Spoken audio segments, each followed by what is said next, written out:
dengan Anggi, tapi Anggi kini lebih kencang lagi penggemarnya sejak ikut puasa Ramadan dan ikut takjil.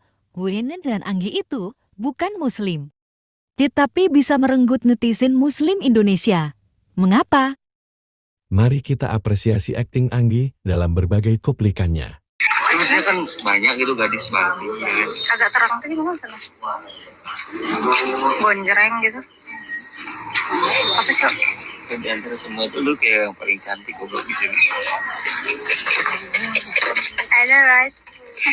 Kenapa ya? Gue kayak belum lihat sosok yang bisa ngimbangin lu lah gitu minimal. Bilang gue cantik cepet. Bilang gue cantik. Sekarang juga. Gue pengen dengar. Terus sekarang apa nih? Panggilnya apa nih? Terserah lu. Kita udah pacaran nggak? Enggak, aku Jatuh you no money. Oo, kembali no money dia. Nancy no money. Nancy no money. Semoga ada pelajaran lagi ya, oke? lu kayak tahu aja nih tempat sholat gua gitu. Nanti lebaran nah lu ikut. Gue pakai jilbab juga. Iyalah, nanti kan ada kurban. Lu ngantri daging kambing, nanti lu ngantri. Habis itu kita bikin sate. Warahmatullahi wabarakatuh. Salam sejahtera bagi kita semuanya. Mudah-mudahan dalam keadaan sehat walafiat. Anggi itu asli penduduk Bali yang taat menjalankan agamanya. Begitu juga dengan Kueni. Walaupun berada di negara komunis, tapi Kueni itu benar-benar menjalankan keyakinannya menurut yang dia ketahui. Kalau Anggi itu berada di lingkungan Hindu Dharma Bali, apa yang dilakukan oleh Anggi, cara beribadatnya tentu beda dengan Hindu yang ada di India. Begitu juga dengan Kueni di Vietnam itu menjalankan peribadatannya seperti tampak di gambar belakang ini. Dia dengan cara menelungkupkan dua belah tangan, kemudian matanya meremlek sambil mengucapkan mantra-mantra. Itulah cara beribadatnya Kueni pada saat itu sebelum mengenal ajaran agama Islam. Baik Anggi maupun Kueni itu menjalankan ibadah puasa untuk tahun 2024 ini. Ada apa? Apakah mereka login? Tentu jawabnya tidak. Ini karena pergaulan. Yang paling lucunya lagi, Kueni itu menjalankan puasanya tidak melakukan sholat, tidak melakukan syahadat. Tentu ritual-ritual Islamnya tidak dilakukan, hanya tidak makan dan tidak minum. Sementara untuk Anggi juga sama. Ketika dia itu tajil maghrib, ketika disuruh berdoa, Bismillahirrahmanirrahim, Allahumma lakasumtu. Oh enggak, itu bukan doaku, katanya. Aku kan belum login. Berarti memang dia menjalankan puasanya itu berbeda dengan puasa secara Islam total. Kalau di dalam Islam itu kan puasa dari mulai fajar sampai kepada terbenamnya matahari, itu dilakukan oleh kedua orang yang tadi, baik Kueni dari Vietnam maupun Anggi dari Bali. Cara menjalankan puasanya persis seperti yang Islam ajarkan. Adapun doa-doa yang Anggi lakukan, ya doa yang Anggi yakini sejak kecil, yang diajarkan oleh orang tuanya. Nah, untuk Kueni berbeda. Dia sudah belajar baca Al-Fatihah, kemudian dia juga membaca doa-doa yang dia kuasai walaupun belum login, belum syahadat, dan belum sholat. Begitulah keluarga Anggi di Bali yang kompak dan digemari netizen. Mari kita bandingkan dengan perilaku Queenie berikut ini.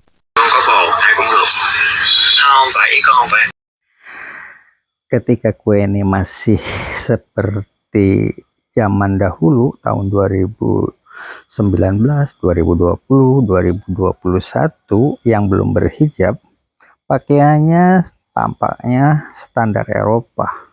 Samalah seperti artis-artis Indonesia ya, pakaiannya luar biasa modis begitu. Dan apa yang terjadi di TikTok yang dia geluti, penontonnya paling belasan orang, nggak sampai 20 atau 30. Tapi kini setelah Queenie dari Vietnam yang negara komunis itu dia berhijab, apa yang terjadi? Sekali live saja di TikTok sampai ribuan penonton. Ribuan penonton. Padahal waktu itu belum berkenalan dengan Harris Kui. Tambah-tambah sekarang setelah berkenalan dengan Harris Kui dan dipublikasikan, ya lebih dahsyat lagi sampai-sampai mendapatkan penghargaan dari TikTok. Salah satu contoh penghargaannya pernah ditayangkan di channel ini. Nah, apa yang terjadi dengan Anggi? Anggi juga sama. Ketika Anggi itu menjalankan puasa Ramadan di tahun 2024 saat ini, dahsyat ya pemberitaannya. Karena Anggi ini kan agamanya Hindu Dharma Bali yang begitu taat dan sangat fanatik sekali. Tetapi kok mau sih menjalankan puasa begitu? Sampai dia bertanya, puasa itu dari mulai kapan sampai kapan? Oh, kalau sudah maghrib itu sudah boleh makan ya? Itu pertanyaan dari Anggi. Jadi puasa itu dari mulai terbenam matahari itu sebelum muncul begitu, katakan subuh, dan berakhir di maghrib ketika matahari terbenam. Kan begitu dijelaskan oleh temannya yang dari Bandung itu. Akhirnya sekarang dia berupaya melakukan hal itu. Lucunya ketika buka puasa doanya pakai doa ajaran Hindu. Dia tidak mau membacakan Allahumma laka sumtu wa bika amantu. Dia hafal doa itu tapi tidak mau melakukannya. Aku kan nggak login katanya. Itu sebagai contoh yang dilakukan Anggi. Anggi itu menjalankan ibadah puasa Ramadan, tetapi doa-doanya doa-doa ajaran Hindu yang dia yakini. Berbeda tentu dengan Queenie yang dari Vietnam. Walaupun cara berdoanya menelungkupkan tangan, kemudian disimpan di dada, begitu. Sama ajaran Hindu Bali juga seperti itu. Nah, walaupun sama-sama ajarannya seperti Queenie, tapi realisasi di lapangan pada saat bulan puasa tahun 2024 ini berbeda. Nah, kalau Queenie itu menjalankan ajaran Islam, dia baca bismillah, hanya tidak bersyahadat saja, tidak login saja. Adapun Anggi dari Bali ini, dia menjalankan puasa seperti umat Islam dari mulai sahur sampai maghrib, tetapi doa-doanya doa-doa agama Hindu. Nah, dua wanita cantik ini ternyata aktingnya luar biasa indah ya. Hanya bedanya kalau Queenie itu bisa monolog. Walaupun sendirian, penonton itu bisa memukau. Makanya ada tim fanatik, penonton fanatik namanya Family Nyamuk. Sedangkan Anggi itu bagusnya dalam bentuk tim karena Bapak Ian sebagai orang tuanya, kemudian ibunya, temennya itu pandai memberikan pertanyaan-pertanyaan dan pandai berakting, dan itu satu paket. Kalau kita tonton di TikTok atau di YouTube ya seperti sinetron, walaupun dia berbicara misalkan topiknya itu menonton konser di kampus dari Anggi, itu ya seperti film sinetron saja sebagai bahan gambaran. Karena apa? Karena Pak Ian juga artis, kemudian Anggi juga luar biasa. Hanya bedanya mungkin kalau Anggi itu sudah populernya lama, sementara untuk Kueni dari Vietnam itu baru belakangan ini setelah kenal dengan Harris Kue. Mari kita tonton bagaimana mereka kok bisa jadi populer di Indonesia saat ini ketika mulai berhijab, mulai menjalankan puasa, kok penontonnya banyak dari umat muslim yang tanda kutip ya kaum milenial yang beragama Islam. Mari kita saksikan. Lu jadi pacar gue, aturan pertamanya itu gue gak boleh salah. Aturan kedua kalau gue salah, balik lagi ke aturan pertama. Anjing egois banget, Oke, goblok. lu kak, aku takut login. Pasti kalau dengerin ini login lagi ya.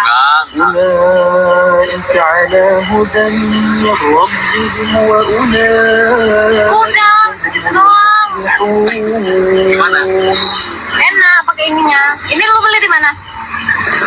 Enggak, itu emang adem, Cok. Suaranya emang adem. Enggak, ini aja bagus nih, Itu bagus. nyaman kan terdengar di suara di telinga lu? Gimana ya? Gue harus jawab. Nyaman kan? Ya bagus. Sebagai bahan gambaran, dakwahnya versi Muhammadiyah dengan Nahdlatul Ulama itu sangat kontras ya. Yang kita tonton berikut ini itu versi dakwahnya Nahdlatul Ulama, bukan Muhammadiyah. Kalau Muhammadiyah itu saklek, yang haram, yang halal, ini ajaran Islam, ini bukan. Tetapi di dalam ajaran Nahdlatul Ulama itu, atau yang dikembangkan oleh Wali Songo, bahwa ajaran yang dilakoni oleh agama-agama sebelumnya, masyarakat dibiarkan saja, tidak mengubah. Tetapi yang sekiranya bermanfaat ya dilanjut, seperti selamatan ketika orang meninggal, kan ada selamatan 1 hari, 2 hari, 3 hari. Tapi yang membahayakan perekonomian, misalkan orang ekonominya minim, diluruskan, jangan melakukan itu. Itu kan tidak wajib, sunat saja, itu kan sedekah gitu. Sehingga orang-orang yang miskin ketika ada orang meninggal tidak melakukan ritual-ritual pengajian 1 hari, 2 hari sampai 100 hari itu sebagai bahan gambaran solidernya ajaran agama Islam yang dibawakan oleh organisasi Nahdlatul Ulama atau NU. Berikutnya, setelah 99% pada saat itu Indonesia mengikuti ajaran Islam tetapi semi. Karena apa? Ada bakar kemenyan di situ, ada ritual-ritual di pemakaman, ada pembakaran kemenyan, ada banyak kegiatan-kegiatan seperti melarung sesajen ke lautan, mengubur kepala kambing, kepala kerbau, dan masih banyak lagi ritual-ritual seperti itu. Seperti nenek saya sendiri, Mbah Buyut, itu kalau ada binatang malam hari masuk ke rumah selalu membilang, "Oh kakek, oh paman."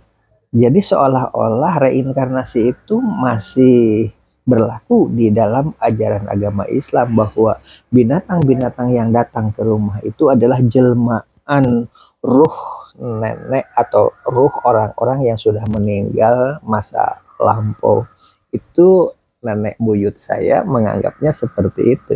Baru saya yakini, oh ternyata setelah saya bersekolah, yang namanya reinkarnasi itu ruh manusia yang meninggal itu melayang-layang di angkasa dan memasuki kepada makhluk yang sedang hamil, apakah itu sapi, biawak, cicak, tikus, anjing, masuk ke dalam perutnya dan lahirlah manusia yang dulu itu menjadi wujud-wujud sesuai dengan binatang yang hamil tadi. Itu sebagai bahan gambaran. Nah, di dalam ajaran Islam yang dikembangkan oleh Wali Songo di Indonesia,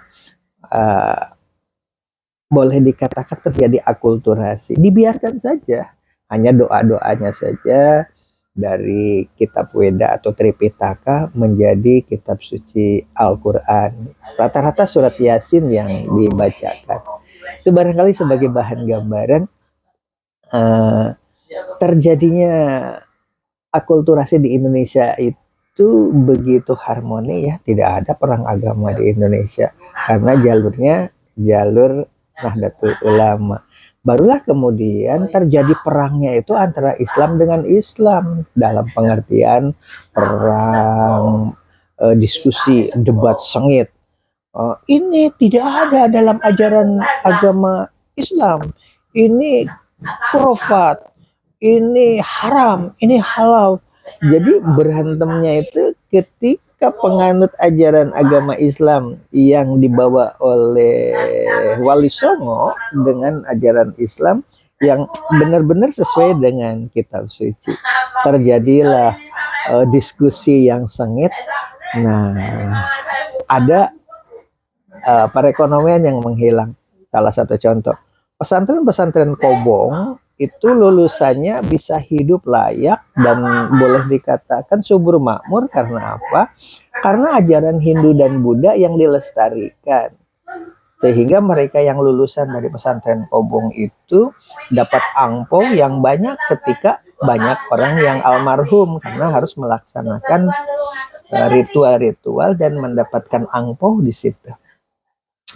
Ketika lahirnya Muhammadiyah ke Indonesia dan memberangus ajaran yang dibawa oleh Wali Songo tadi, maka jatah angpau itu menghilang satu persatu, sehingga lapangan kerja itu menjadi sempit karena tidak ada besekan, tidak ada penjualan kemenyan, tidak ada penjualan bunga-bunga untuk tabur bunga di pinggir di pemakaman. Itu kan dulu lapangan kerja, termasuk juga untuk aksesoris orang yang meninggal itu menjadi tidak ada.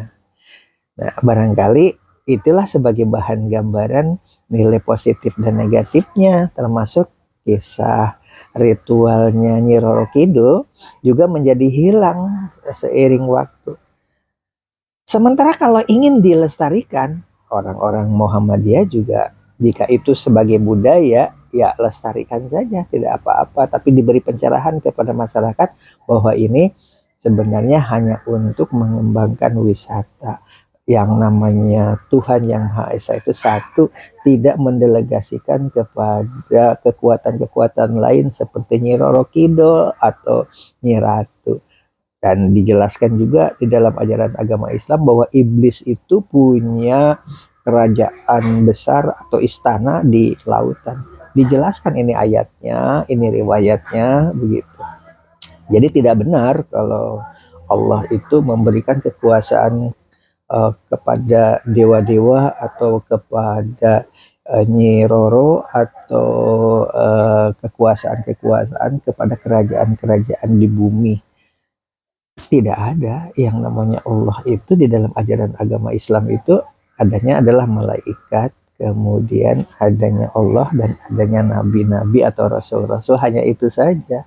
Adapun kekuatan-kekuatan di Gunung Kawi, kekuatan-kekuatan di Gunung Bromo, kekuatan-kekuatan penguasa jagat raya yang ada di lautan selatan, Itu di dalam ajaran agama Islam tidak ada. Yang ada adalah kerajaan-kerajaan penguasaan lautan itu adalah iblis. Itu yang dihembuskan oleh penganut Islam garis keras, katanya ada yang mengatakan seperti itu. Muhammadiyah dianggap garis keras pada saat itu. Padahal itu adalah ajaran Islam yang berdasarkan kitab suci Al-Quran seperti itu. Makanya banyak orang yang berkawan non-muslim itu, Hindu, Buddha, Kristen, Protestan, apapun itu begitu bersahabat karib dengan Nahdlatul Ulama.